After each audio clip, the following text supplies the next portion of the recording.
സുഖാണോ എന്ന് ചോദിക്കുന്നില്ല. സമാധാനത്തോടെയാ അവിടെ നിൽക്കുന്നതെന്ന് കരുതുന്നു. സമാധാനമുണ്ട്. സിദ്ധു അന്ന് പറഞ്ഞതുപോലെ നല്ല മുഖങ്ങൾ, നല്ല ആളുകൾ, സന്തോഷമുള്ള അന്തരീക്ഷം. കുറ്റം പറയാനായി ഗിരിയുടെ വീട്ടിൽ ഒന്നും തന്നെയില്ല. പക്ഷേ മറ്റൊരു രാജ്യത്ത് പോയി ജീവിക്കുമ്പോൾ അവിടെ എന്തൊക്കെ സൗകര്യങ്ങളുണ്ടെങ്കിലും അന്യരാജ്യമാണെന്നൊരു ചിന്ത ഉള്ളിലുണ്ടാവുമെന്ന് പറയാറുണ്ടല്ലോ. അതേ അവസ്ഥയാ. ഒരുപാട് നാളൊന്നും അവിടെ കഴിയാൻ പറ്റില്ല. വൈകാതെ എന്തെങ്കിലും ഒന്ന് തീരുമാനിക്കണം.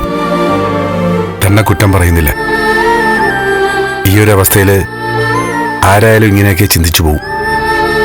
മേരി തോമസിന്റെ ഭാഗത്തു നിന്നൊരു നീക്കം ഉണ്ടായെങ്കിൽ നമ്മുടെ കാര്യങ്ങൾക്കൊരു തീരുമാനമായേനെ. അവര് പക്ഷെ അനങ്ങുന്നില്ലല്ലോ സിദ്ധു. ഇപ്പൊ സർക്കാരിന്റെ പ്രതിനിധിയായി വിദേശത്തേക്ക് പോയിരിക്കുന്നു. ഞാൻ പറഞ്ഞതൊക്കെ വെറുതെ പറഞ്ഞതാണെന്നാണോ അവര് ചിന്തിക്കുന്നത്? എനിക്ക് തോന്നുന്നത് അവരാകെ ഒരു ഷോക്കിലായിരിക്കുന്ന. എന്ത് പതറി നിൽക്കുന്നു എന്ന് ഒന്നുമില്ല. മനുഷ്യത്വത്തിന്റെ മുഖം എന്നൊക്കെ വാചകോടിക്കും. അവരവരുടെ നിലനിൽപ്പ് തന്നെയാ സിദ്ധു പ്രധാനം. നോക്കിക്കോ, ചന്ദ്രമതിയുമായി മേരി തോമസ് ഒരു സഖ്യം ഉണ്ടാക്കും. സിദ്ധുവിനെതിരെ അവരും വരും.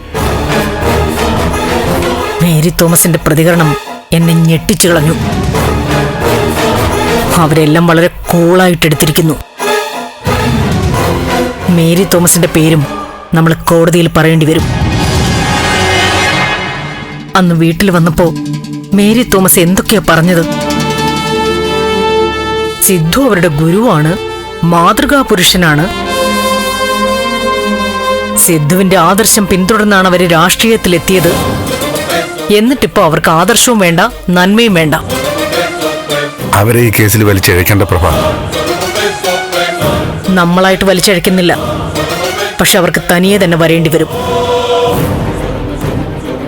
സാർ, സമയം കഴിഞ്ഞു. ശരി പ്രഭ.